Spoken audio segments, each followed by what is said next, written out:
तुमने पूछा था ये क्वेश्चन कि क्यों डिवाइड कर रहे हैं? किसने पूछा था ये क्वेश्चन मुझसे उस दिन रिवीजन क्लास में? नहीं, रिवीजन क्लास में नहीं, बेस्ट टाइम में पूछा था शायद। ठीक है, रेट तुम सबको पता चल रहा है ना कि डिवाइड क्यों कर रहे होंगे भाई? रेट निकालना है हमें। ए की कंसेंट्रेशन, ये आपकी रिएक्शन है, A 2A plus B give 3C plus D है सपोज, ठीक है। तो जो रेट ऑफ रिएक्शन है भाई नंदिता, वो आपका इक्वल टू होगा DA बाई DT 1/2, ठीक है।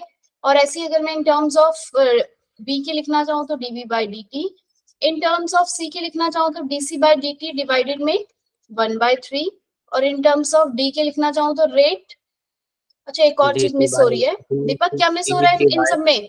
माइनस का साइन भी आएगा रिएक्टेंट। जो रिएक्टेंट है वो कंज्यूम हो रहे हैं, इसलिए उनके आगे आ गया माइनस का और माइनस का निशान, और जो ये प्रोडक्ट है वो प्रोड्यूस हो रहे हैं तो इसलिए उनके आगे आ गया पॉजिटिव का निशान। क्लियर है नंदिता? रेट ऑफ अपीयरेंस क्या होता है? अगर मुझसे क्वेश्चन में पूछ लिया जाए रेट ऑफ अपीयरेंस, तो ध्यान देना, रेट ऑफ अपीयरेंस मींस सिर्फ ये DA by DT, oh sorry disappearance, ये डिसअपीयर हो रहा है ना भाई आपका जो ए है, हाँ वो डिसअपीयर हो रहा है, तो रेट ऑफ डिसअपीयरेंस माइनस का हो जाएगा ना। हाँ लिख दिया, माइनस का निशान, मतलब इस पूरे का मतलब ही रेट ऑफ डिसअपीयरेंस है। बात समझ में आई? माइनस उसमें इंक्लूडेड है, इस पूरे का मतलब रेट ऑफ डिसअपीयरेंस। ठीक है नंदिता? अब मुझे क्वेश्चन में अगर रेट ऑफ डिसअपीयरेंस किसी का गिवन है और अपीयरेंस किसी इसका पूछ लिया, तो आप कैसे करोगे? हमने ये बहुत सारे क्वेश्चन जो थे वो किए थे इसके, है ना। क्वेश्चन नंबर 6 ध्यान से देखो जरा, बाकी तो करें। क्वेश्चन नंबर 6 एक बार देखो। क्वेश्चन नंबर 6 का कौन सा ऑप्शन करेक्ट होगा? इसमें बोला है which of the expression does not describe the change of concentration of various species as a function of time. इसमें से कौन सा जो है डिपेंड नहीं अच्छे मतलब बता रहा है? DC by DT is equal to -3 DA by DT होगा, हाँ या ना? भाई नंदिता तुम इनकी रिएक्शन लिख लो एक दूसरे के इक्वल, कैसे ऐसे लिखोगे? DA by DT equal to what? 1/2 DB by DT, minus के दोनों इक्वल टू क्या? प्लस का 1/3 DC by DT, 1/3 DC upon DT, और फिर या तो फिर ये रखो DD बाई DT। क्लियर है? अब इनमें से जो ये वाला रिलेशन फॉलो हो रहा है, DC और A के बीच में यही रिलेशन आ रहा है, DC और A, ये 3 ऊपर चला जाएगा, यहाँ आ जाएगा, ये वाला रिलेशन तो ठीक है। नेक्स्ट सेकंड पे आ जाओ, DD by DT is equal to DC by DT, ये ठीक है क्या? 1/3 तो कहीं आया ही नहीं, दिख रहा है Nandita?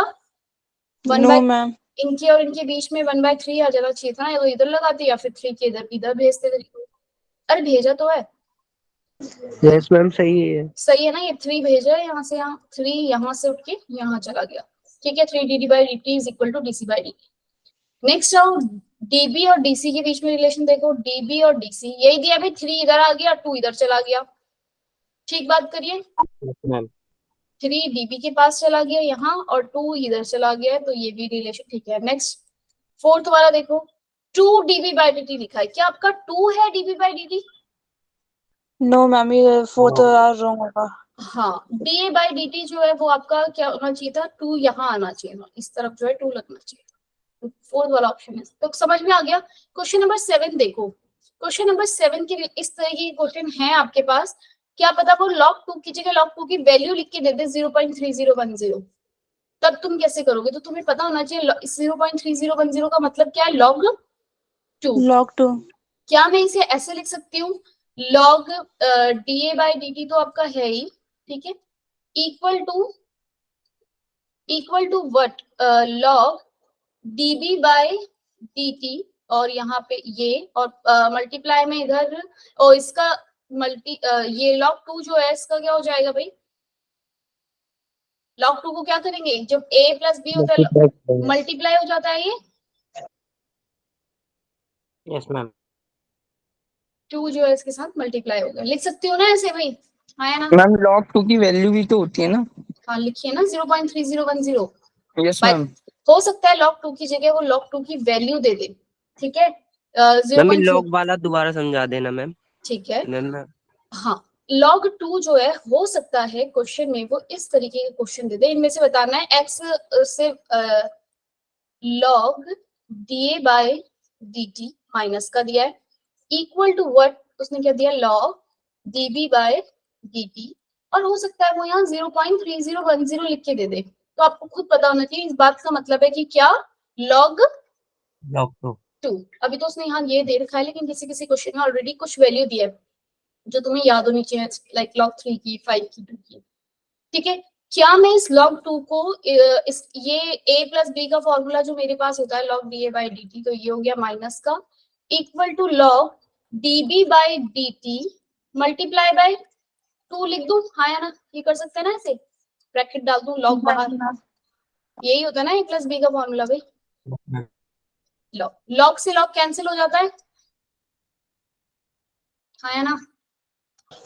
yes ma'am da by minus का निशान तो है, da ये 2 को यहाँ नीचे भेज दूंगी db Yes. Bye dt। अगर भाई क्लियर है भाई, ये बन गया। अब Yes, मुझे ma'am. इसमें अगर आपके पास ये रिलेशन है x से y, तो मुझे x और y की वैल्यू बता सकते हो क्या होगी? मैम x की 2 होगी और y की -1/2 होगी और y की वैल्यू 1 होगी। नहीं, -1/2 नहीं बोलोगे आप, x की वैल्यू अभी की है ना हमने रिलेशन 2a से, अगर 3b अगर आपने लिखना है तो क्या लिखते हो relation, da by dt 1/2 minus का equal to 1/3 dv by dt, ये लिखोगे नहीं लिखोगे? यस मैम, तो x की वैल्यू 2 x की वैल्यू और क्या हो जाएगी 2। 2 होगी। अरुण क्लियर, अमर क्लियर हुआ भाई? अमर बात समझ में आई? x की Yes, वैल्यू 2 और y की वैल्यू क्या आ जाएगी आपकी 1। 1 ठीक है, 1/2 मत लिखना, वो जो आगे से लिखा है वो नहीं है, उसके डिवाइड में जाता है स्टेशियोमेट्री। ठीक है, वे negative sign indicated rate of disappearance of the reactant, ये रहा ऊपर से आपको रिएक्शन गिवन थी, x से y बन रहा है, तो क्या आया इसका रेशियो जो आया था वो 2:1। क्लियर है? नेक्स्ट आता है which Yes, of the, clear है? इससे क्वेश्चन आपके जेईई वगैरह में आ सकते हैं। Which of the following statement is correct? The rate of reaction decrease remain constant with passage of time as the concentration of reactant decrease। yes, आपका जो rate of reaction है वो क्या होता है, बताया था ना, रेट इज, रेट लॉ हमने लिखा था, rate is directly proportional to concentration of reactant.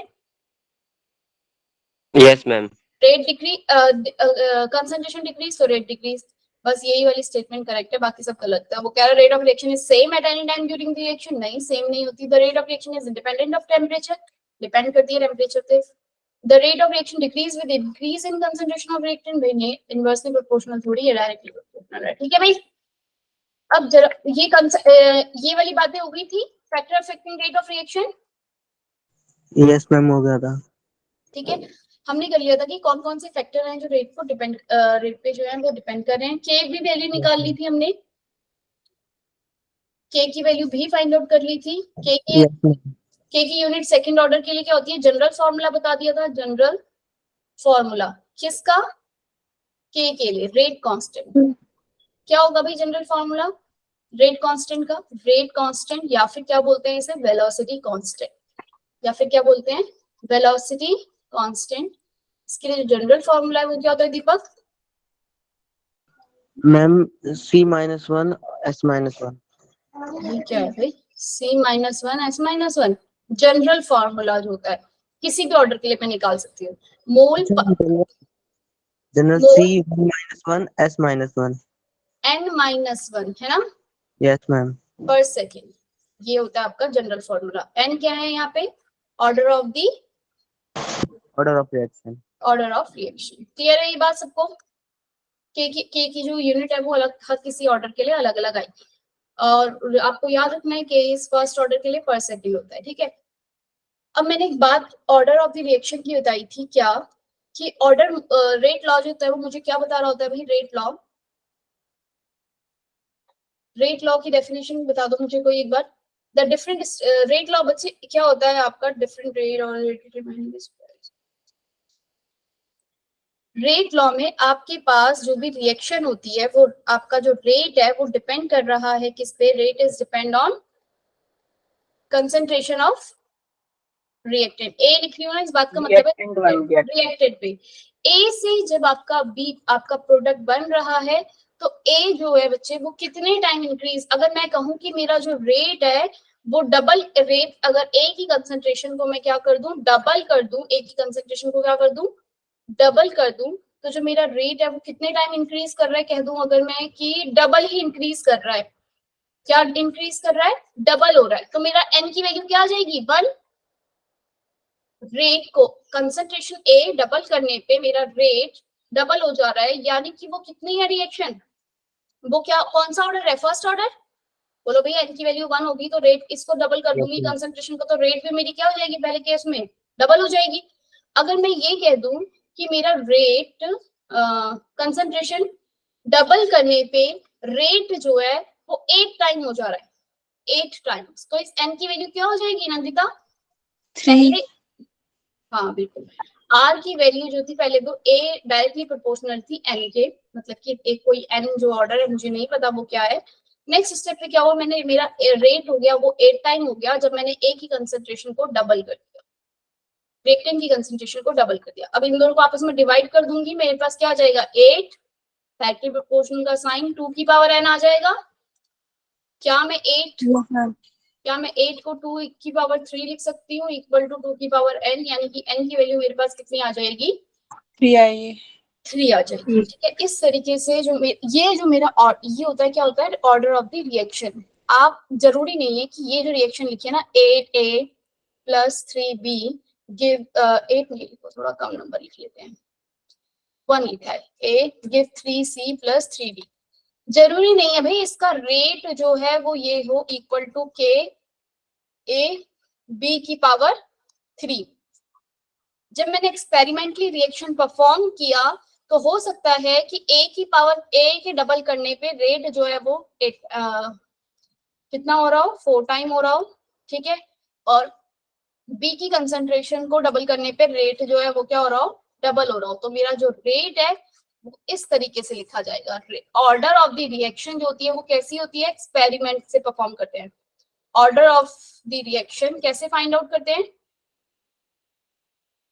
Experiment. Experimentally. जरूरी नहीं है कि भाई मेरे पास ये जो स्टेशियोमेट्रिक कोफिशिएंट ये थे तो यही मेरा जो है रेट आए। बात समझ में आ रही है? मैंने एक्सपेरिमेंट परफॉर्म किया तो मुझे उससे पता चला कि भाई ए की डबल करने पे तो वो 4 टाइम इंक्रीज हो रहा है और बी का करने पे डबल करने पे तो वो डबल हो रहा है। तो जो मैंने उस हिसाब से इसका रेट ये लिखा, और जो ये है इसका ऑर्डर वो क्या आएगा? 3। ऑर्डर क्या आ जाएगा इसके लिए?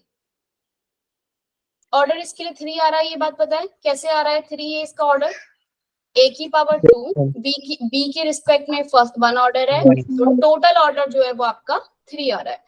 अब जरा ऑर्डर, हाँ, ऑर्डर ऑफ द रिएक्शन से रिलेटेड जो मैं बताना चाह रही हूँ वो क्वेश्चन ये इस तरीके के, इसमें दिया हुआ है आपको कि भाई ये रिएक्शन है, ये आपका है, लेकिन आप देखोगे भाई क्या आप इसको रिएक्शन देख के पता लगा सकते हो कि ऑर्डर क्या है रिएक्शन का? नहीं, कभी भी आप रिएक्शन देख के ऑर्डर नहीं पता लगा सकते। एलिमेंट्री के लिए तो बता सकते हो, एलिमेंट्री मतलब जो एलिमेंट्री रिएक्शन होती है उसका जो स्टेशियोमेट्रिक कोफिशिएंट होता है वही पावर में आता है, राइट। लेकिन कॉम्प्लेक्स रिएक्शन जो होती है या फिर कॉम्प्लेक्स रिएक्शन होती है, मतलब ये मल्टीपल स्टेप में जो रिएक्शन हो रही होती है उन रिएक्शन के लिए डिफरेंट होता है। ठीक है, N2O5 से 4NO बन रहा है तो मैं इसका ऑर्डर क्या 2 बोल दूंगी? इसका ऑर्डर 2 नहीं होगा, मेरे को इससे पता चलेगा। किससे पता चलेगा? इस जो रेट लिखा है इससे मुझे पता चलेगा कि इसका ऑर्डर क्या है। क्लियर है ये बात? ये मुझे क्या बता सकता है? मॉलिक्यूलैरिटी, एक टर्म है क्या? मॉलिक्यूलैरिटी, जो कि डिपेंड करता है आपका स्टेशियोमेट्रिक कोफिशिएंट पे। क्लियर है ये बात? गुड मॉर्निंग आदर्श। जो कि मॉलिक्यूलैरिटी होता है, मॉलिक्यूलैरिटी एक टर्म है जो कि डिपेंड करती है आपकी स्टेशियोमेट्रिक कोफिशिएंट पे। आप रेट लॉ के बारे में कि ऑर्डर क्या है ये सिर्फ और सिर्फ जब आपको ये रेट लॉ एक्सप्रेशन गिवन होगा इससे पता लगा सकते हो। ये आप रिएक्शन देख के पता रेट ऑर्डर का नहीं लगा सकते। रिएक्शन देख के आप सिर्फ मॉलिक्यूलैरिटी का पता लगा सकते हो कि मॉलिक्यूलैरिटी क्या है। इसमें 2 मॉलिक्यूल इन्वॉल्व है तो इसको मैं क्या बोलूंगी? Bye molecular. क्लियर है ये बात? क्या बोलूंगी मैं इसे? Bye molecular. इसमें H2A की इन्वॉल्व है, ये हो जाएगा आपका यूनिमॉलिक्यूलर। और ऑर्डर कैसे पता लगाऊंगी? यहाँ देखिए, फर्स्ट वाले का ऑर्डर क्या है? 1। इसमें ब्रोमीन वाली की जो देख रहे हो, ब्रोमीन आई नेगेटिव के पास 5 है, लेकिन यहाँ पे इन्होंने 5 नहीं दिया पावर। क्लियर है? रेट जो दिया होगा आपको उससे आप ऑर्डर पता लगा सकते हो। 1 1 2 4 आए टोटल, टोटल नंबर कितने हैं 1 1 2। अगर मुझे पूछ लिया जाए कि हाइड्रोजन के रिस्पेक्ट में ऑर्डर कितना है आदर्श, हाइड्रोजन के रिस्पेक्ट में अगर मुझसे ऑर्डर पूछ लिया जाए तो यानी कि मुझसे पूछ रहा है कि H प्लस की पावर क्या है। क्लियर है शिवा? हाँ, ऐसे ही H2 और Cl2 इसका ऑर्डर कितना आ गया 0। O3 और O2 -1 का ऑर्डर कितना आ गया, ये 2 है, इसको -1 करूंगी तो 1 आ जाए। ठीक है, अब एक और बात याद रखना है कि आपके पास ऑर्डर कभी भी ये 3 या 4 भी दे रखा है बट नहीं हो सकता, इसमें हो रहा है 4 से ज्यादा, मतलब ज्यादा ऑर्डर नहीं हो सकते। ज्यादा ऑर्डर क्यों नहीं हो सकते भाई, जैसे ही आपका ऑर्डर जो है वो बढ़ जाता है ना, तो आपकी रिएक्शन में क्या होता है, अफेक्टिव कोलिजन जो होता है वो कम हो जाता है। जितने कम मॉलिक्यूल होंगे उतना ही आपके लिए कोलिजन जो होता है वो अच्छा रहता है। तो इसलिए जो ऑर्डर है वो मिनिमम 3 और 4 तक ही होता है। क्लियर है ये बात? मैक्सिमम 3 और 4। ठीक है, कॉम्प्लेक्स मतलब में ऑर्डर निकालना होगा तो हमें जो पावर में दे रखा है उसे माइनस करना पड़ेगा, अगर माइनस रिस्पेक्ट में अगर किसी को होना है तो। नहीं माइनस नहीं करना, उसकी पावर जो है वो CO के रिस्पेक्ट में कितना है मतलब मैम 0। अगर रिस्पेक्ट में दे रखा होगा माइनस प्लस जैसे वो दे रखा होगा पावर में, मतलब क्या क्या फिर से पूछो। ये जो 2 और 3 वाला है जैसे इसमें पावर में था ना, इसकी रिस्पेक्ट में आपने बोला तो पावर जैसे थी उस हिसाब से उसको माइनस प्लस करके तब आएगा ना ऑर्डर तो। नहीं वही उसका ऑर्डर है। सपोज मुझसे O3 का ऑर्डर पूछ लिया, इसमें पूछ लिया कि इसमें बताओ O3 with respect to O3 क्या ऑर्डर है इस वाली रिएक्शन का, विद रिस्पेक्ट टू O3 तो आप कहोगे 2। विद रिस्पेक्ट टू O2 क्या ऑर्डर है, विद रिस्पेक्ट टू O2 के रिस्पेक्ट में क्या ऑर्डर है माइनस का 1, जो उसकी पावर है वही। Okay ma'am. ओवरऑल उन दोनों का सम करके, या माइनस का निशान लग रहा है तो माइनस करके। क्लियर है ये बात? Yes ma'am. चलो, अब आप ये एक चीज देखोगे कि ओवरऑल जो ऑर्डर आता है ना, वैसे तो ऑर्डर आपका माइनस में भी हो सकता है, फ्रैक्शन में भी हो सकता है, इंटीजर कोई जीरो होल नंबर कुछ भी हो सकता है, लेकिन आप देखोगे कि अगर आप किसी एक के रिस्पेक्ट में निकाल रहे हो तो वो माइनस में आ सकता है, पर ओवरऑल कभी भी माइनस, ओवरऑल नेगेटिव कभी भी नहीं होगा। क्लियर है ये बात? Yes ma'am. ठीक है, ये भी याद रखना, एलिमेंट्री रिएक्शन के लिए जो स्टेशियोमेट्री कोफिशिएंट का सम होता है वही ऑर्डर ऑफ द रिएक्शन होता है, और कॉम्प्लेक्स रिएक्शन के लिए ये एक्सपेरिमेंटली कैलकुलेटेड किया जाता है, स्टेशियोमेट्री पे डिपेंड नहीं करता। क्लियर है? एलिमेंट्री रिएक्शन माने 1 स्टेप रिएक्शन, या ये भी याद रखना। अब ये क्वेश्चन जरा ये जो दिया है इसको एक बार अपने आप सॉल्व करना। ये क्या बोल रहा है, 2NO chlorine 2NaCl in second order in NO, बता रहा है कि is second order in NO, यानी कि आप रेट लिखो इसका कि NO के रिस्पेक्ट में क्या है इसका सेकंड ऑर्डर, और क्लोरीन के रिस्पेक्ट में कौन सा ऑर्डर है फर्स्ट, यानी कि इसके ऊपर 1। क्लियर है ये बात? Yes ma'am. अब वो मुझे क्या बोल रहा है कि volume of 2 decimetre cube 5 mole nitric acid. अगर मैं ये रिएक्शन यहाँ पे लिखी है जो, इसमें देखो 5 मोल क्या है नाइट्रिक एसिड के, क्लोरीन के कितने मोल है भाई 2 मोल। मेरे पास क्या वैल्यू है, इनिशियल रेट की वैल्यू है, मेरे पास क्या वैल्यू है रेट की, भाई ये 5 मोल और ये 2, ध्यान से देखना, रेट इक्वल टू, रेट की वैल्यू मुझे गिवन है ऑलरेडी कितनी 2.4 इंटू 10 की पावर माइनस का 3 इक्वल टू व्हाट, के नहीं गिवन, मुझे निकालना पड़ेगा के, तभी मैं दूसरा जो उसने मुझसे पूछा वो निकाल पाऊंगी। के NO की कंसंट्रेशन भाई 5 मोल है, वॉल्यूम 2 है, यही होगी NO की कंसंट्रेशन 5/2 आया ना, 5 Yes, मोल ma'am. और वॉल्यूम 2। ऐसी क्लोरीन 2 की भी निकाल लेंगे, क्लोरीन 2 मोल है, वॉल्यूम 2 है। अदर समझ में आया क्या किया है, नंबर ऑफ मोल अपॉन में वॉल्यूम इस कंसंट्रेशन। नहीं, क्या नहीं समझ में आया, आप कैसे बताएगा भाई?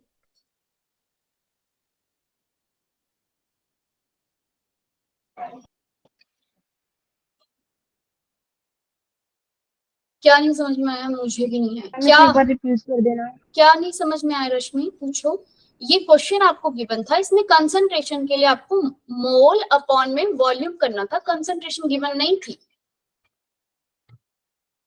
किसी भी चीज का रेट अगर आप निकाल रहे हो, रेट मतलब कि क्या, मुझे रश्मि तुम्हें, तुम्हारा ही माइक ऑन हो सकता है, बस तुम ही बता सकती हो कि क्या चीज समझनी है। सिंपल एक फॉर्मूला है, 2NO से आपको एक क्लोरीन को आपने यूज किया और NOCl आपका जो है वो बन रहा है, ये बन रहा है ना, NO होना चाहिए था भाई NOCl। ठीक है,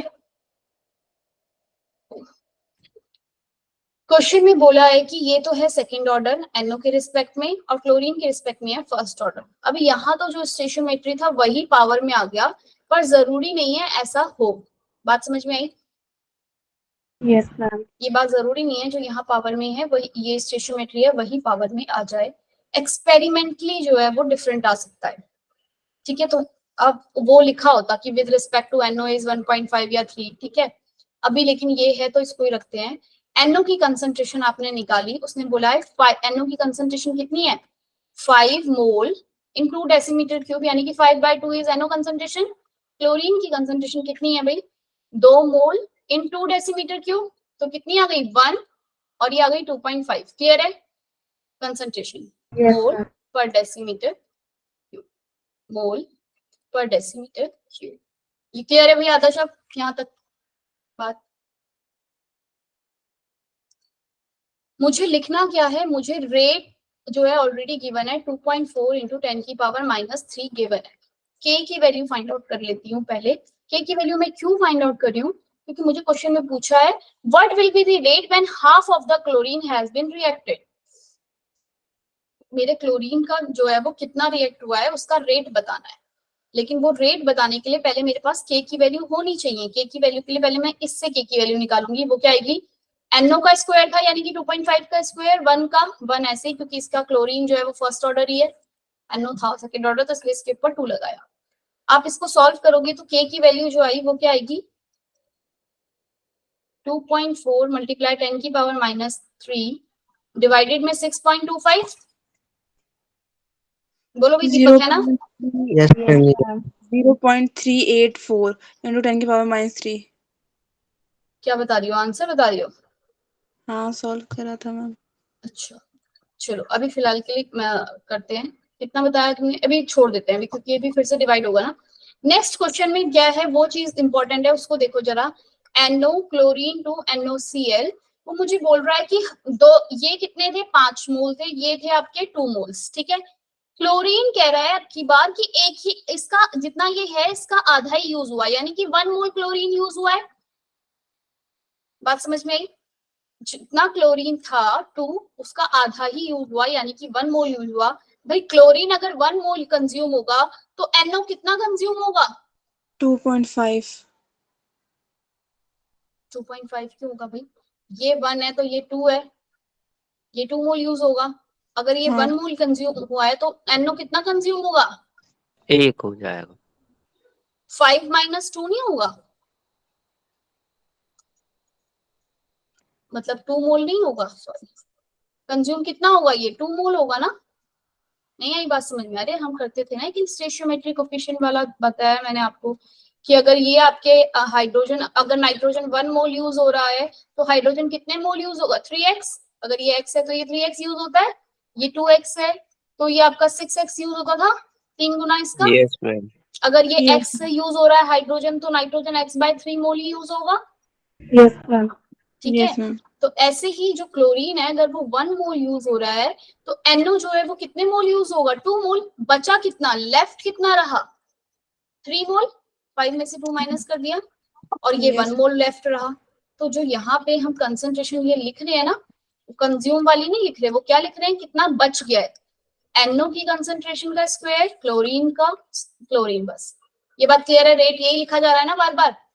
के की वैल्यू मेरे पास है, के की वैल्यू कितनी थी 4 इंटू 10 की 2.4 इंटू 10 की पावर 2 into 6.25 यही थी के की वैल्यू। मल्टीप्लाई NO की वैल्यू क्या आई भाई 3/2। 3/2 क्यों आई ये बात सबको पता है। नंबर ऑफ मोल अपॉन में वॉल्यूम,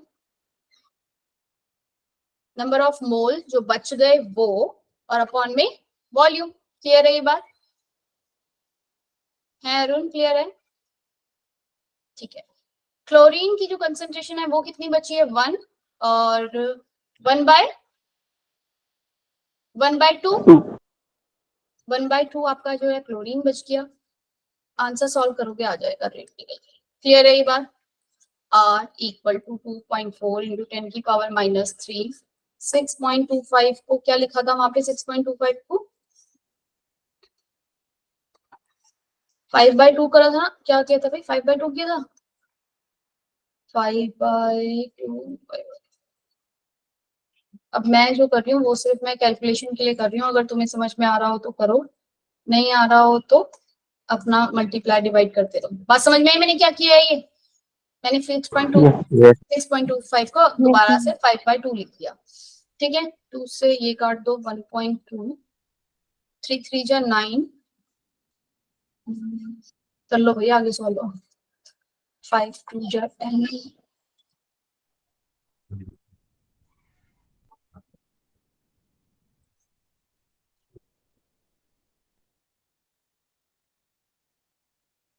कितना आंसर आया आदर्श?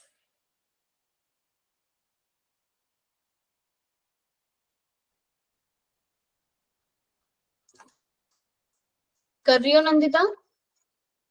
Yes ma'am.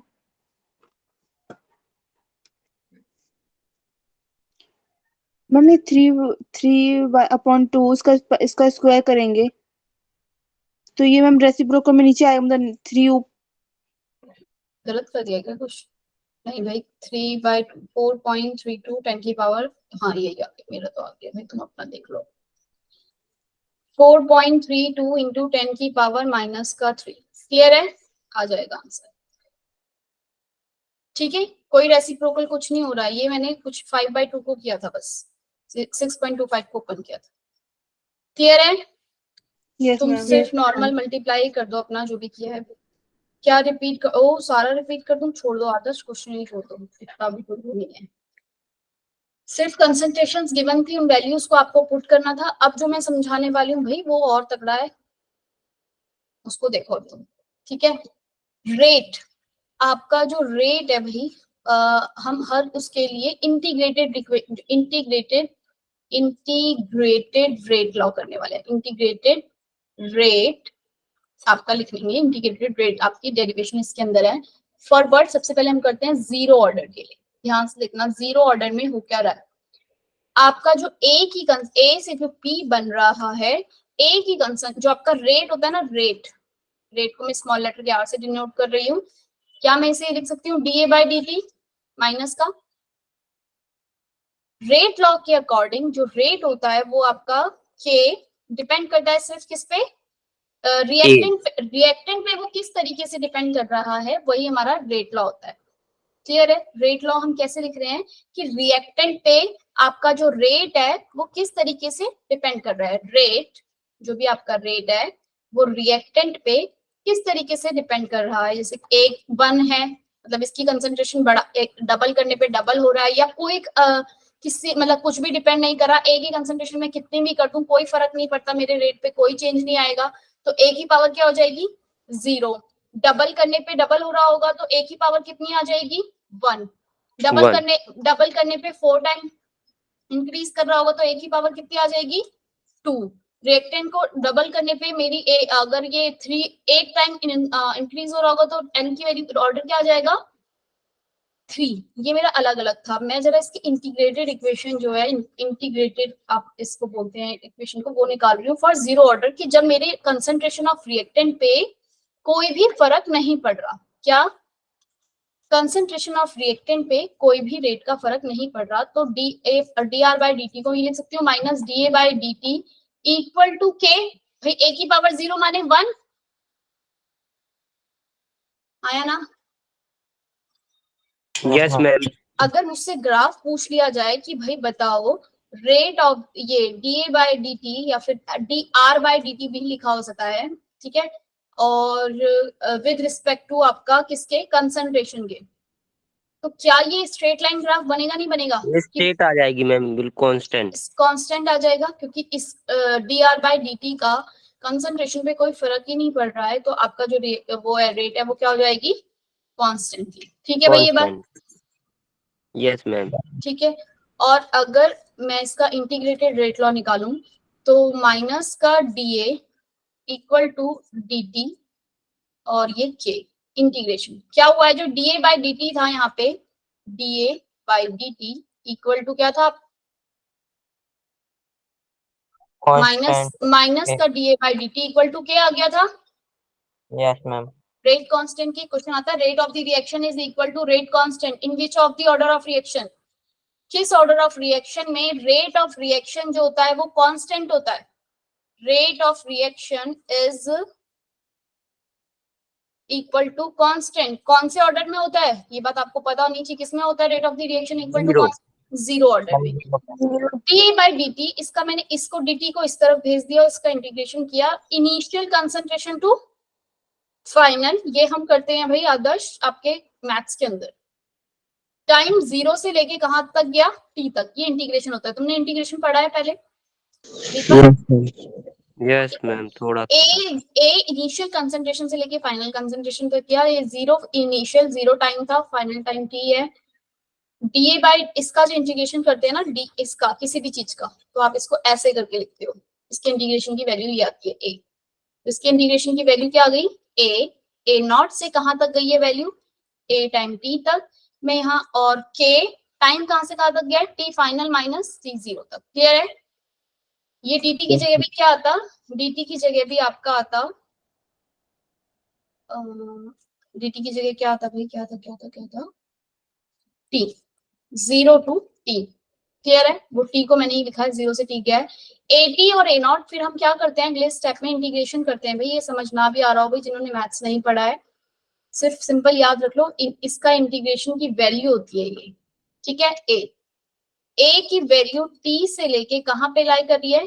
a नॉट तक। तो मैं इसको क्या लिख सकती हूँ? at minus a not. ये जो ये इस तरफ माइनस था ना दीपक, इस तरफ का माइनस मैंने इस तरफ भेज दिया। क्लियर है नंदिता? ये बात क्या किया मैंने? माइनस को इधर को भेज दिया है। ठीक है? तो मैं इक्वल टू इसे माइनस के टी लिख सकती हूँ।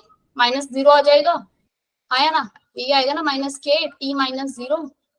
तो ये वाली टर्म तो ऑलरेडी 0 हो जाएगी, तो क्या आएगा? माइनस का के टी। Yes ma'am. क्या मैं इसे ये लिख सकती हूँ? A t equal to what? A not minus k t. Okay. This is the integrated formula for zero order reaction. किसके लिए है ये आपका? Zero order. जीरो ऑर्डर के लिए। जीरो ऑर्डर के लिए जब भी आपको इनिशियल, अगर फाइनल कंसंट्रेशन निकालनी है, बोला है कि भाई इनिशियल कंसंट्रेशन इज 5 into 10 की पावर -3 मोल पर लीटर दे रखी है आपको। ठीक है? रेट कांस्टेंट की वैल्यू गिवन है, rate constant k equal to 2.0 suppose given है, 2.0 मोल पर लीटर पर सेकेंड। पहले तो मुझे इस k की वैल्यू को देख के ही पता चल गया, हो सकता है क्वेश्चन में ना गिवन हो कि ये जीरो ऑर्डर है। k की वैल्यू देख के आप फाइंड आउट कर सकते हो कि रिएक्शन जीरो ऑर्डर है या फिर फर्स्ट ऑर्डर है। At time 3 second concentration of a is, a की कंसंट्रेशन 3 सेकंड बाद कितनी हो जाएगी वो पूछ रहा है। बात समझ में? क्वेश्चन क्या बोल रहा है कि इनिशियल कंसंट्रेशन जो है वो आपकी कितनी हो जाए? 2 है इनिशियल कंसंट्रेशन है, 5 into 10 की पावर -3। k की वैल्यू गिवन है, टाइम गिवन है, वो बोल रहा है टाइम 3 सेकंड बाद जो है a की कंसंट्रेशन वो कितनी हो जाएगी। वो आपसे इसकी परसेंटेज भी पूछ सकता है कि परसेंटेज बताओ कितना रह जाएगा। पहले तो आप at कैलकुलेट कर लोगे आदर्श। at की वैल्यू कैसे कैलकुलेट करोगे? 5 into 10 की पावर -3 इनिशियल कंसंट्रेशन थी, माइनस की k की वैल्यू कितनी है? 2। इसको थोड़ा सा कम कर लो, k की वैल्यू 2 into 10 की पावर -4 कर लेते हैं। ठीक है भाई? Yes ma'am. ठीक है? 2 into -4 मल्टीप्लाई बाय 3। इसको सॉल्व करोगे आपके पास at की वैल्यू आ जाएगी। आदर्श समझ में आया? at मतलब क्या? कंसंट्रेशन एट टाइम जो भी गिवन है उस टाइम में, उस टाइम पे जो कंसंट्रेशन है वो कितनी हो जाएगी उसकी, ये बता रहा है मुझे एक। ये तो हो गया आपका जीरो ऑर्डर। रेट लॉ समझ नहीं आया? रेट लॉ क्या? यही रेट लॉ में तो भी और तगड़ा बातें हैं, वो तो मैंने भी बताई नहीं। मैंने सोचा कि थोड़ा सा पहले डेरिवेशन कर लेते हैं इसका। फर्स्ट ऑर्डर के लिए करें आप ऐसे ही। First order of the reaction के लिए इंटीग्रेटेड आपकी इक्वेशन जो है वो बतानी है। फर्स्ट ऑर्डर के लिए A से आपका प्रोडक्ट बना P, dA बाय, ध्यान से देखना इसको, minus dA by dt equal to what? A की K लगा दिया रेट कांस्टेंट, A की पावर 1। बोलो भाई, वहां A की पावर 0 था, इसलिए 1 हो गया था, यहाँ a की पावर 1 है, ठीक है। अब माइनस का dA बाई dt डिवाइडेड में मैं लेके गई किसको, a को a के साथ ले गई, k के साथ ले गई dt को, क्लियर है। उसके बाद मैंने इसका क्या किया, इंटीग्रेशन कर दिया, taking integration both side. dA by a की वैल्यूज होती है, वो होती है log, इसके इंटीग्रेशन की वैल्यू होती है log a, natural log of a, clear है। इंटीग्रेशन जब मैं करती हूँ इसको, तो इसकी वैल्यू जो है वो ये आती है, dA natural log of a। तो आपके पास जो यहाँ पर वैल्यू आ जाएगी वो क्या आएगी, माइनस का, ये आपने लिया a नॉट इनिशियल से a टाइम t तक, ये 0 से t तक वैल्यू जो है ली इंटीग्रेशन की।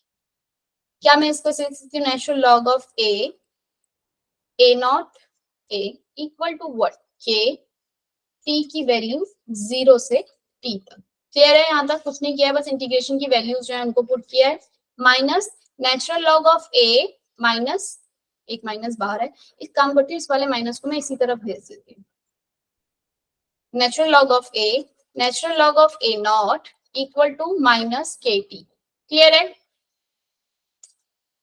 कोई डाउट दीपक यहाँ तक, अरुण रिपीट करना है कहीं से, रश्मि क्लियर है यहाँ पे, रश्मि कोई पॉइंट जो समझ में ना आया हो, इंटीग्रेशन किया है, इंटीग्रेशन की वैल्यू लिखी है, a नॉट से a तक आपकी जो वैल्यू है वो जाएगी, कहां से कहां तक जा रही है लिमिट उनको लिखा है, उन वैल्यूज को यहाँ पे पुट किया।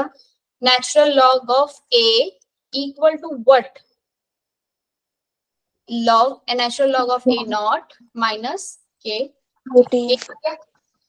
मैम नेचुरल लॉग की वैल्यू क्या होगी मैम, दी देंगे हो 2.303 लॉग, ये लिख सकती हूँ log a minus log a not, है ना। 2.303 कर दूंगी तो उसको मैं लॉग कर दूंगी, आगे नेचुरल लॉग हटा दिया मैंने, नेचुरल लॉग हटाने की जगह मैंने क्या किया, इस दोनों को मल्टीप्लाई किया किससे, 2.303 से। एक बात बताओ मुझे, क्या मैं इसको ये लिख सकती हूँ log a divided a not, a को मैंने 8 एट टाइम t की बात होगी, यस हम लिख सकते हैं ऐसे, minus k by 2.303 t, log a minus log b की वैल्यू होती है लॉग a की कंसंट्रेशन जो है वो लिखिए आपने अपॉन में a नॉट, क्लियर है भाई। Yes ma'am. अगर ये माइनस का निशान इस तरफ होता तो मैं इसको ये भी लिख सकती हूँ लॉग, माइनस के निशान को इस तरफ ले आऊं, a log divide a not equal to k t 2.303। क्या इसके लॉग के माइनस के निशान को हटा के a नॉट को ऊपर लिख दूं और a टी को नीचे, माइनस का निशान हट जाता है तो लॉग की वैल्यू क्या हो जाती है, इन्वर्स कर देते हैं एक दूसरे के, बोलो भाई आया ना। Yes ma'am. लास्ट में ये रिलेशन है, आपको याद रखना है, ठीक है भाई आदर्श, लास्ट का जो रिलेशन है वो क्या है वो आपको याद रखना है, देख लो एक बार अच्छे से, a not by A T के 2.303, अगर मुझे वैल्यू a नॉट की गिवन है, a टी की गिवन है और k की टाइम पूछ लिया कि किस टाइम में इतना हो जाएगी, निकाल सकती हूँ log a not by a t multiply 2.303 multiply हो रहा है अपॉन में k नीचे आ गया, k टाइम निकालना है तो ये, अगर k निकालना है तो टाइम नीचे के ऊपर, right. Yes ma'am.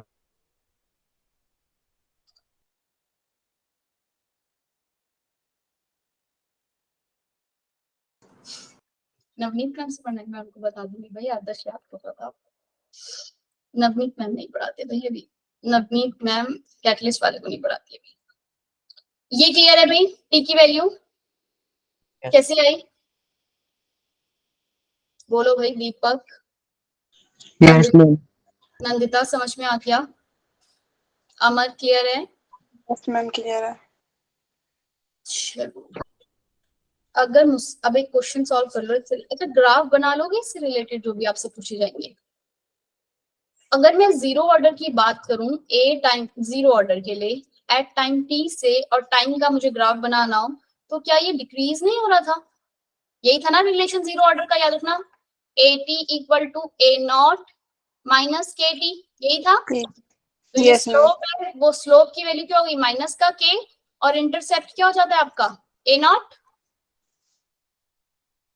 Yes, zero ये ऑर्डर। ठीक है।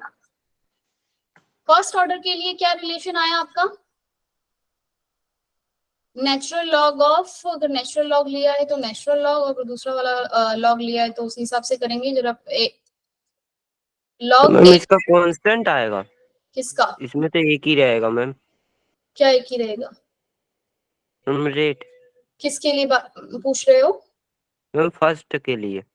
फर्स्ट ऑर्डर के लिए यस मैम। क्या रहेगा, ये फर्स्ट ऑर्डर नहीं है, जीरो ऑर्डर के लिए बनाया मैंने,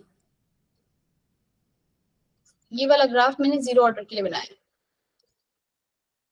किसका पूछ रहे हो भैया आप मुझसे, मैम जो आप बता रहे थे मैम अभी, मैम वो फर्स्ट वाले। वो जीरो ऑर्डर का था, तब तो ठीक है ना जीरो ऑर्डर का।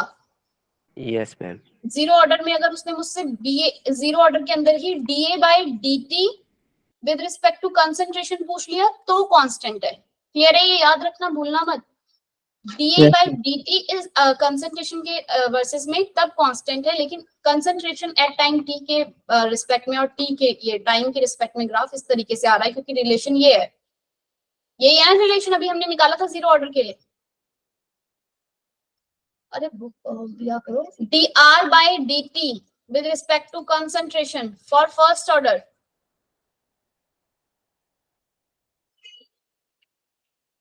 डिक्रीज है ना, यही था ना, d r by d t equal to k, a की कंसंट्रेशन 1, के क्या है आपका स्लोप, बोलो भाई यही था ना रिलेशन, माइनस। Yes ma'am. ठीक है, for first order. First order के अंदर भाई दूसरा रिलेशन हमारा क्या आया था, एक और रिलेशन आया था,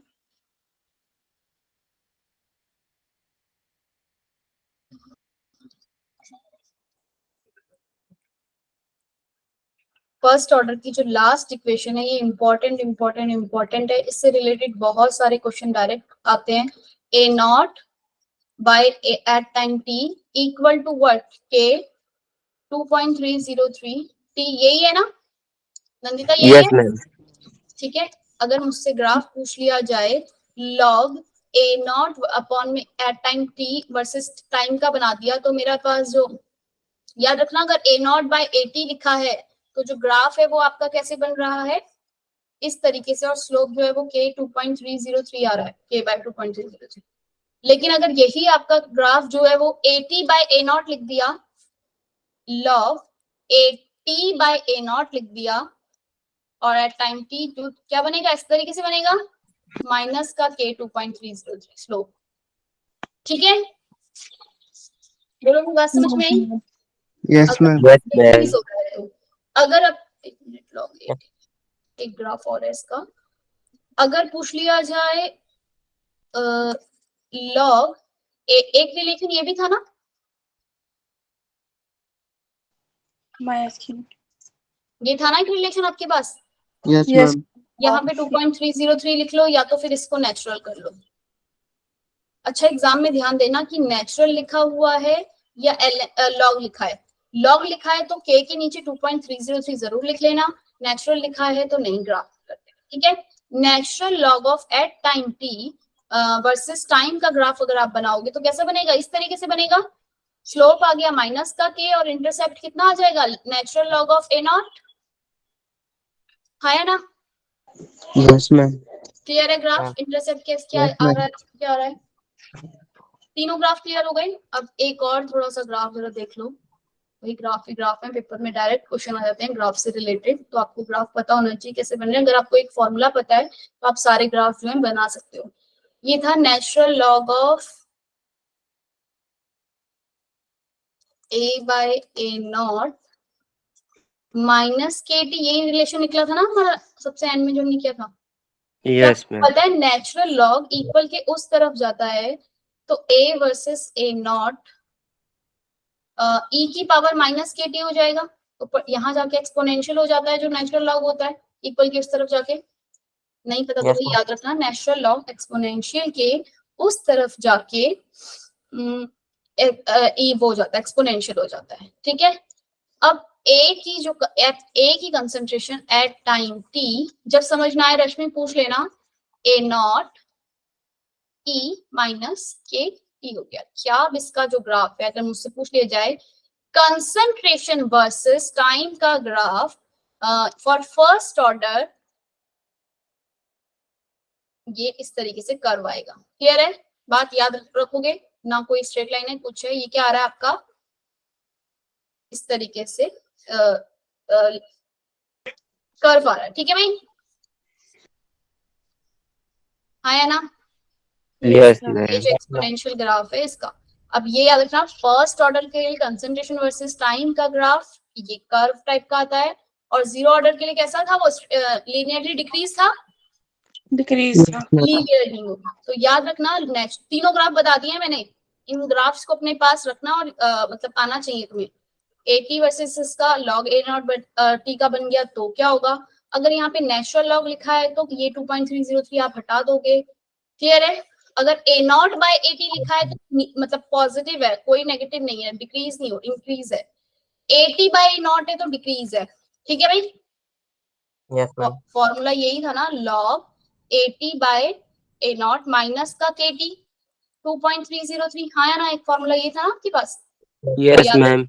ये याद रख लेना, भूलना मत, एग्जाम के टाइम पे कंफ्यूज मत होना। सारे ग्राफ आपको पता होने चाहिए और उनके ऑर्डर जो है वो पता होना चाहिए।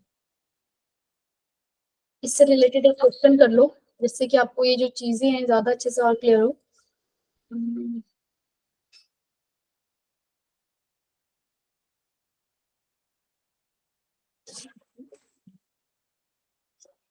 हाफ ऑर्डर की बात करेंगे, हाफ लाइफ टाइम ही दे रखे हैं सारे क्वेश्चंस में।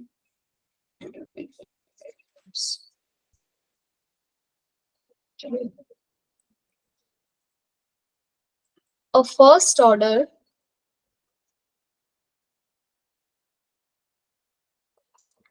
reaction has specific reaction rate। भाई के को स्पेसिफिक रिएक्शन रेट भी बोलेंगे। क्लियर है बात? के बहुत सारे नाम हो गए। स्पेसिफिक रिएक्शन रेट क्या क्या, velocity constant specific reaction rate हो गया, या फिर आप क्या कह सकते हो उसको, रेट कांस्टेंट भी बोल सकते हैं। 10⁻³ पर सेकंड। अगर आपको नाम देख के ना पता चल रहा हो कि क्या है तो यूनिट देख के तो पता ही चल गया ये क्या बात, किसकी बात कर रहा है। बोलो भाई, फर्स्ट ऑर्डर है, के की वैल्यू पर सेकंड होती है, हाँ या ना? Yes ma'am. ठीक है, अगर ना भी लिखा हो कि ये फर्स्ट ऑर्डर है तो आपको के की यूनिट देख के पता हो जाना चाहिए कि ये कौन सी रिएक्शन है, फर्स्ट ऑर्डर वाली रिएक्शन है। How much time will it take, how much time will it takes for 10 gram of reactant to reduce 2.5 ग्राम। ये बोल रहा है कि कितना रिएक्शन जो है 10⁻³ से कितने हो गया, 10 ग्राम से किसमें कन्वर्ट हो गया है, कितने में हो गया है, ये रिड्यूस हो गया है 2.5 ग्राम में। मतलब पहले तो ए की कंसंट्रेशन जो थी वो थी 10 ग्राम पर, लेकिन जब प्रोडक्ट आपका फॉर्म हो गया तो ए की कंसंट्रेशन कितनी है, वो बच गई है। इनिशियल थी ये, बच कितनी, लेफ्ट कितनी रह गई है फाइनल में, 2.5 रह गई है। कभी कभी क्वेश्चन में ये गिवन हो सकता है कि 7.5 कन्वर्ट हो गया है, 7.5 ग्राम कन्वर्ट हो गया है, तो आपको खुद माइनस करके पता करना पड़ेगा कि हम बचा कितना है। बात समझ में आई क्या बोला मैंने? कभी कभी यहाँ रिएक्शन अभी तो आपको गिवन है कि रिड्यूस होके इतना बच गया है, कभी कभी हो सकता है कि कन्वर्ट इनटू प्रोडक्ट 7.5 ग्राम, तो आपको पता होना चाहिए कि लेफ्ट नहीं है 7.5 ग्राम, 7.5 ग्राम कन्वर्ट हो गया है, जो बच गया है आप उसे लिखोगे। क्लियर है? फर्स्ट ऑर्डर का आपको फॉर्मूला पता है क्या था भाई, log A naught upon 80 log A naught upon 80 K is equal to K by 2.303। हाँ 2.303 नहीं भूलना। log A naught की इनिशियल कंसंट्रेशन कितनी दी है भाई, 10 ग्राम, तो यानी कि आप इनिशियल कंसंट्रेशन की जगह क्या लिखोगे, 10, और एट टाइम टी में कितनी हो गई है 2.5। के की वैल्यू कितनी की बनती, 10⁻³ अपॉन में है 2.303 और टाइम आपको फाइंड आउट करना है। हो जाएगा भाई, सॉल्व करोगे तो? Yes ma'am. चलो सॉल्व करके भी बता दो। 2.5 को मल्टीप्लाई किया 10 से कितना आएगा? 4। Yes, ma'am. लॉग 4 की वैल्यू कितनी होती है भाई? लॉग 4 की वैल्यू अगर मुझे नहीं पता हो तो मैं लॉग 2 इसको ऐसे लिख सकती हूँ, लॉग 4 को यस मैम। 2 log 2 लिख सकते हैं, log 4 को ना। Yes ma'am. ठीक है, तो मैं इसको सॉल्व करूंगी तो मेरे पास आ जाएगा 2 मल्टीप्लाई 0.3010 मल्टीप्लाई 2.303 अपॉन में क्या 10 की पावर 10 की माइनस। पावर मुझे टाइम पता चल जाएगा, कितना टाइम लगेगा इतना रिएक्शन को इतना रिड्यूस करने पे। आपका आंसर आ रहा है 1386। किया किसी ने सॉल्व? 1386 सेकेंड टाइम लगेगा। क्लियर है? इस तरह का क्वेश्चन सॉल्व हो जाएगा। Yes ma'am. अब करते हैं, अगर क्वेश्चन में पूछ लिया जाए हाफ लाइफ टाइम मतलब कि क्या? जब आप हाफ लाइफ टाइम हाफ भाई क्वेश्चन समझ में आ रहा है ना इंटीग्रेशन इसका कि रिएक्शन कैसे निकालना है? रेट लॉ समझ नहीं आया आदर्श? 1 मिनट रुकना, अगर रुके हो तो रुके हो गया। Half life time rate law के बारे में भी मैं बता दूंगी, इजी सब बहुत इजी है, बस एक तुम्हें शायद कुछ पॉइंट ना समझ में आ रहा हो। लाभी क्लियर है भाई यहाँ तक?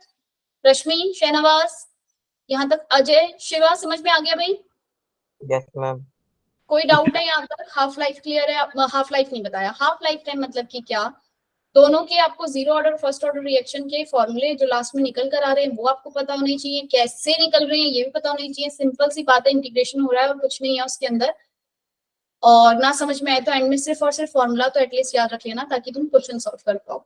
ठीक है, और अगर तुम्हें इंटीग्रेशन से समझ में भी आ गया कैसे आना है तब भी आपको फॉर्मूला जो एकदम रट जाना चाहिए, 2-3 बार उसको लिख लो। और ग्राफ जो उनके बनाने आने चाहिए, एग्जाम में डायरेक्ट जो ग्राफ पूछ लिया जाता है। हाफ लाइफ टाइम माने क्या कि जब कंसंट्रेशन जो एटी है ना, एटी कंसंट्रेशन, ध्यान से सुनना, एट टाइम टी पे जो आपकी कंसंट्रेशन है वो क्या हो गई? अपनी इनिशियल कंसंट्रेशन का आधा हो गई। बात समझ में? क्या बोला मैंने? जो टाइम टी कंसंट्रेशन है टाइम टी पे, वो कंसंट्रेशन क्या हो गई है? वो कंसंट्रेशन क्या है? इनिशियल वाली कंसंट्रेशन जितनी थी उसका आधा हो गई है। वही उस टाइम को बोलते हैं हाफ लाइफ टाइम। उस टाइम को क्या बोलते हैं? half lifetime when your concentration is half of the initial concentration. समझ में? The time at which initial concentration is half is called half lifetime. Clear है? Yes ma'am. ठीक है, अब जीरो ऑर्डर के लिए निकाल ले पहले, इसके लिए फिर nth ऑर्डर के लिए भी करना है हमें। जीरो ऑर्डर के लिए जरा क्या हो जाएगी? जीरो ऑर्डर का मेरा फाइनल इक्वेशन जो थी वो क्या बन रही थी? At time t a not minus k t. मैंने बोला जो at time t a t जो है वो इक्वल टू हो गया किसके? ए नॉट बाई 2 के। क्या मैं इसकी जगह ए नॉट बाई 2 लिख सकती हूँ? हाँ है ना? Yes ma'am. ए टी को इधर भेजा, ए नॉट माइनस का ए नॉट बाई 2 किया, इक्वल टू कितना आएगा? ए नॉट बाई 2। Yes, ma'am. ये माइनस किया ना, ये 1 है, multiply by 2 multiply by 2, 2 A not minus हो गया, ए नॉट बाई 2 बचा, माइनस का निशाना हट चुका है। तो half life time initial concentration का अगर आप हाफ कर दो, ये के2 के बराबर होता है। इस बात से एक और वो निकलता है इन्फ्रेंस, क्या कि एट जीरो ऑर्डर हाफ, ये टी को मैं 1/2 लिख दूं क्योंकि मैं हाफ लाइफ की बात कर रही हूँ ना, तो इसलिए मैं टी की जगह क्या लगा रही हूँ? 1/2, मतलब half life time. At zero order half lifetime is directly proportional to concentration. Directly proportional to concentration. है ना? Concentration of reactant. Yes ma'am. KT से रिपीट कर दो। KT कहाँ वाले KT से? इधर 1/2 दिखाइए भाई। आदर्श ध्यान से सुनो इस बात को। जीरो ऑर्डर रिएक्शन के लिए मेरे पास जीरो ऑर्डर के लिए हाफ लाइफ टाइम निकालना है। हाफ लाइफ टाइम यानी कि t1/2 की वैल्यू बतानी है कि क्या हो। t1/2 माने होता है कि जब आपकी ए टी जो था ना, ये वाली कंसंट्रेशन एट टाइम टी पे जो कंसंट्रेशन थी, जब आप जीरो ऑर्डर के लिए कर रहे थे कि टी टाइम पे कंसंट्रेशन कितनी होगी, सपोज मैं पूछी 3 सेकंड में कितनी होगी, 4 सेकंड में कितनी होगी, और हाफ लाइफ टाइम के लिए मैं कह रही हूँ हाफ लाइफ टाइम माने कि क्या, जब आपकी जो कंसंट्रेशन है वो इनिशियल कंसंट्रेशन का क्या हो गई है, आधा, इनिशियल कंसंट्रेशन ए नॉट उसका हो गई है आधा। तो आपके पास रिलेशन है जीरो ऑर्डर के लिए, अभी ड्राइव किया था ना ये वाला relation, At initial concentration minus k t, At की जगह मैं लिख रही हूँ A not by 2 equal to A naught तो है ही माइनस का के टी को मैंने रखा एक तरफ, इस तरफ ले आई, पॉजिटिव कर दिया, ए नॉट में से मैंने करा माइनस क्या, माइनस ए नॉट बाय 2, इसको मैं सॉल्व करूंगी, इक्वल टू आ जाएगा ए नॉट बाय 2, क्लियर है। तो आपका फाइनल रिलेशन आ गया k t equal to A not by 2, ये टी की जगह मैंने 1/2 लगा दिया क्योंकि मैं हाफ लाइफ टाइम की बात कर रही हूँ। क्लियर है आदर्श, यहाँ तक तस्लीम क्लियर है बच्चे, अमर ठीक है। अब क्वेश्चन Yes, ma'am. अगर आपसे ये बात याद रखनी है, T1/2 फॉर जीरो ऑर्डर के लिए T1/2 जो होता है वो डायरेक्टली प्रोपोर्शनल होता है आपके किसके, कंसंट्रेशन के। ग्राफ बनाने को आ जाएगा T1/2 वर्सेस कंसंट्रेशन का, तो आप क्या बनाओगे, स्ट्रेट लाइन इस तरीके से, यस मैम। और आपका स्लोप जो है वो क्या हो जाएगा, 1/k, 1/k इधर आ जाएगा ना, के नीचे आ जाएगा, ऐसे ही बनेगा ना, T1/2 equal to A not, के नीचे आ गया डिवाइडेड में 2, तो जो स्लोप है वो 1/2k, 2k है ना स्लोप, जो बच गया वो स्लोप होता है ना, और स्ट्रेट लाइन जा रहा है ऊपर को, पॉजिटिव है, देखो कहीं नेगेटिव नहीं है, ध्यान रहेगा ग्राफ वही कैसे बनाना है। Yes ma'am. ठीक है, क्लास को एंड करें क्या यहीं पे, अब कि आगे और पढ़ना है ma'am. थोड़ा सा, फर्स्ट ऑर्डर का हाफ लाइफ और लिख लें, कर लें 5 minute. Yes, ma'am. Correct. First order, अरे बैठ रहे हो भाई, जा रहे हो, फर्स्ट ऑर्डर हाफ लाइफ, क्योंकि ये पिछली क्लास मतलब हो गया है आगे वाले बैच में, फर्स्ट ऑर्डर हाफ लाइफ बच्चे क्या, चलो अगली क्लास में करेंगे, इसमें जीरो ऑर्डर नहीं करता, अगली क्लास में करते हैं, तब तक ये क्वेश्चन जो है आप इनको सॉल्व करना अपने आप, ठीक है भाई नंदिता, बाकी लोग भी यस मैम। ये वाला जो क्वेश्चन है इनको सॉल्व करने की एक बार ट्राई करना, ठीक है, इस क्वेश्चन को कर लेते हैं और उसके बाद क्लास में मैंने स्पेशल आज लिखा था, ध्यान से देखो आदर्श, ये रेट लॉ को आपका ज्यादा वो करेगा, तुम्हें अच्छे से समझ में आए शायद रेट लॉ क्या कह रहा है, और क्वेश्चन को पढ़ो, for the reaction A + B से C + D में गया, ठीक है, doubling the concentration of both, इस वाली रिएक्शन के लिए पहले आप जो रेट है वो क्या लिखोगे, rate equal to K, A की कंसंट्रेशन मल्टीप्लाई बाय B की कंसंट्रेशन, यही लिखोगे, पावर मुझे पता नहीं किस क्या है, X हो सकती है Y हो सकती है, दोनों की पावर क्या है ये मुझे बताया नहीं, ठीक है भाई आदर्श, कितनी है पावर ये मुझे पता नहीं है, और मुझसे क्वेश्चन में बोला है कि अगर मैं इन दोनों की कंसंट्रेशन को क्या कर दूं, डबल कर दूं, increase the reaction rate by 8 time, जो मेरा रिएक्शन का रेट है, ये जो रेट है वो 8 टाइम हो जाएगा, कब, रिएक्शन का रेट 8 टाइम हो जाएगा, पहले वाले का 8 टाइम मतलब 8 गुना, कब हो जाएगा, जब मैं A की कंसंट्रेशन को भी डबल कर दूं, X की वैल्यू मुझे नहीं पता, B की कंसंट्रेशन को भी क्या कर दूं, डबल कर दूं, और इसकी पावर क्या है मुझे नहीं पता।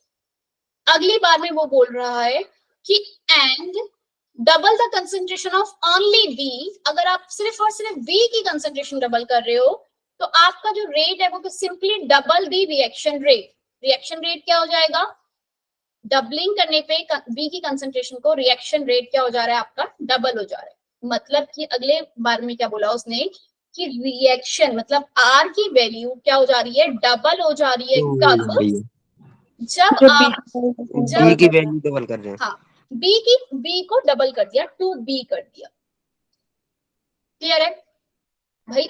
इन दोनों का रिलेशन अगर मैं निकालूं, इक्वेशन फर्स्ट ये 2 और equation 3, Adarsh equation 1 and equation 3 को देखो, इक्वेशन 1 और इक्वेशन 3 इन दोनों को आपस में डिवाइड करो, टू आर के ए की पावर x टू बी की पावर y कर रहा है आदर्श डिवाइड। इक्वेशन थर्ड थी ये वाली, इक्वेशन फर्स्ट थी ये वाली, b की पावर y। इसको आपस में डिवाइड करोगे तो r से r कट गया, बचा इधर 2, ax से ax कट गया, k से k कट गया, b से b। अगर मैं इसको खोल के लिखूं, क्या मैं ऊपर वाली को ये लिख सकती हूँ? खोल के अगर लिखना चाहूं तो 2 की पावर y और b की पावर y, b की पावर y b की पावर y कैंसिल हो गया, बचा क्या? 2 इक्वल टू 2 की पावर y। हाँ या ना आदर्श? Yes ma'am. बात समझ में? क्या किया मैंने? y इक्वल टू 1 हो जाएगा। y is equal to 1। Base same होता है तो पावर्स इक्वल हो जाती हैं, तो y की पावर आ गई 1। क्या क्या हुआ था भाई क्वेश्चन में? जो उसने मुझे बोला 3 इक्वेशन बनाने के लिए, वो पहले मैंने लिखी। पहले रेट बोला कि किस पे डिपेंड कर रहा है, मुझे नहीं पता, a की पावर x b की पावर मैंने y कर दिया। नेक्स्ट स्टेप में भाई शोर आ रहा है किसी से?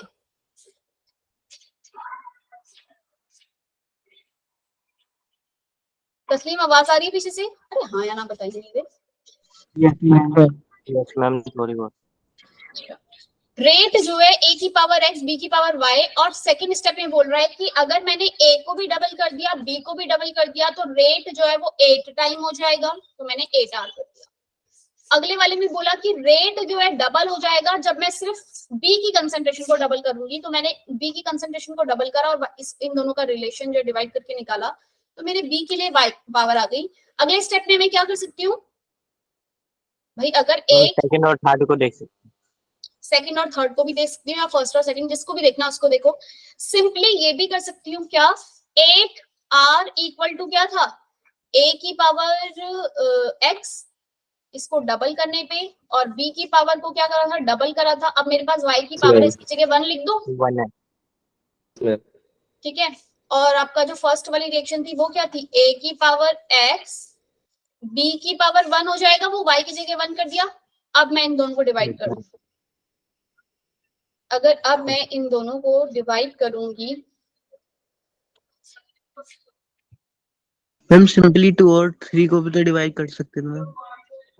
2 और 3 को इक्वेशन नंबर, हाँ उसको किसी को क्या भी है? करो, इक्वेशन 2 और 3 को करो या इक्वेशन 1 3 को करो, कुछ भी करो, आपको अब इन दोनों का रिलेशन निकालना है, ठीक है। इन दोनों को डिवाइड किया, r से r कैंसिल, b वाले से b वाला कैंसिल हो गया, बच गया यहाँ 2। यहाँ पे क्या बचा अब आपके पास, 8, 2 की पावर x, a की पावर x से a की पावर x भी कैंसिल हो गया, यहाँ पे 2 भी बचा, ये 2 इधर जाकर क्या हो जाएगा, डिवाइड हो जाएगा। 4 इक्वल टू 2 की पावर x आ गया, और x की पावर क्या आ गई, 2, क्योंकि मैं 4 को 2 की पावर 2 लिख सकती हूँ। Yes ma'am.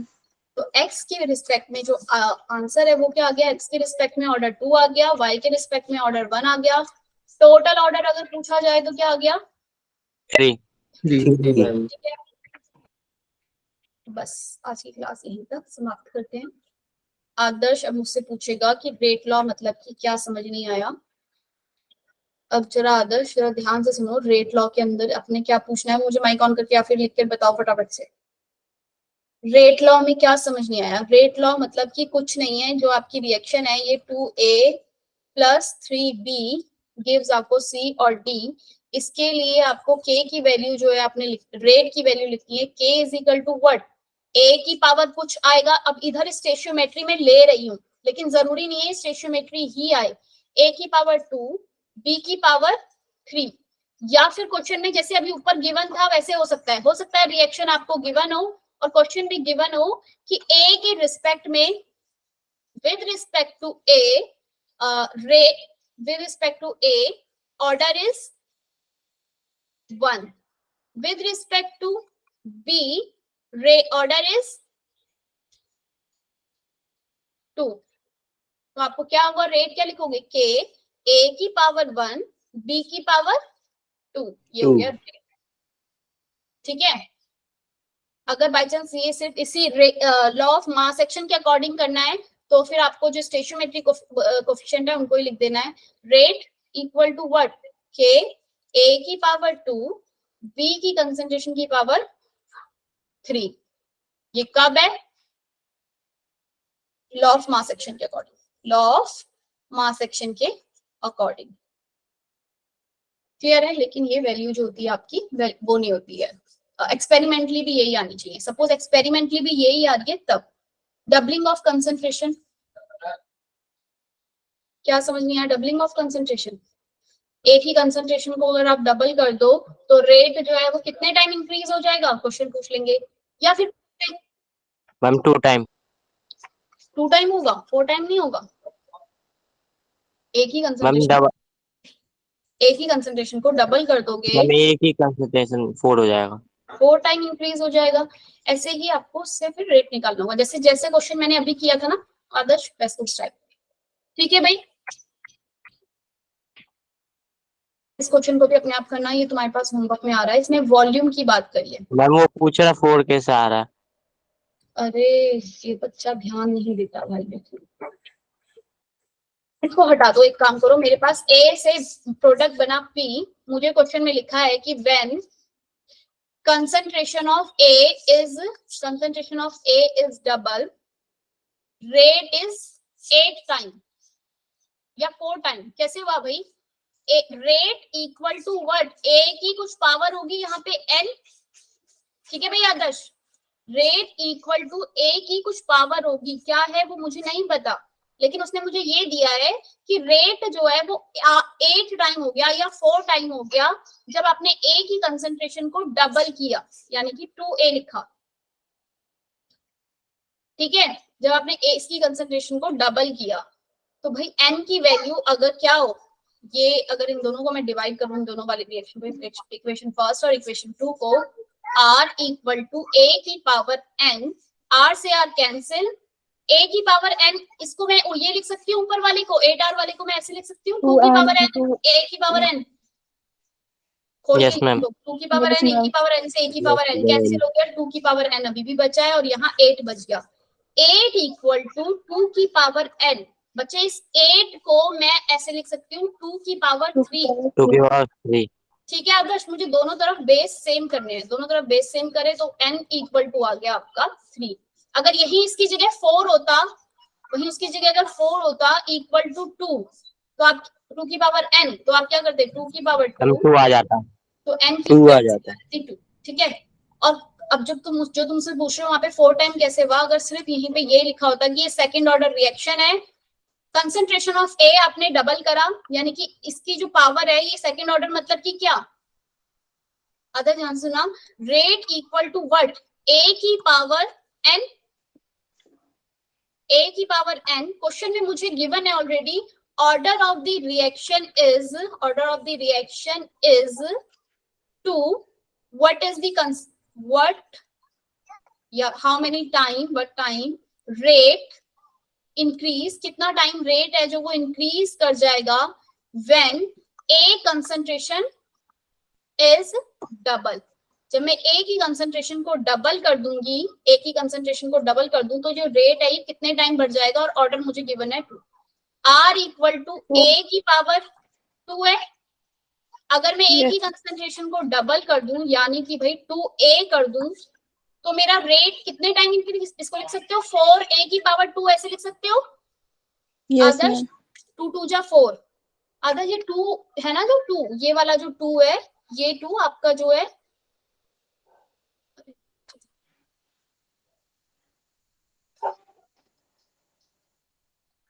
ये वाला जो 2 है, इसकी पावर 2 की पावर 2, a की पावर 2 ऐसे खोल के लिखते हैं ना, तो ये आ रहा है 4, यहां से आ रहा है। समझ में आई बात? क्या मैं इस 4 को यहां लिखूं और इस a2 की जगह ये r लिख सकती हूँ, पहला वाला r, यानी कि जो दूसरा वाला r है वो पहले वाले r के कितना टाइम इंक्रीज कर गया? 4 टाइम। अब समझ में आया आदर्श कुछ? यस, चलो चलो चलते हैं, टाटा बाय बाय, बहुत पढ़ लिया आज। Okay ma'am, thank you ma'am, bye bye. Bye bye Amar.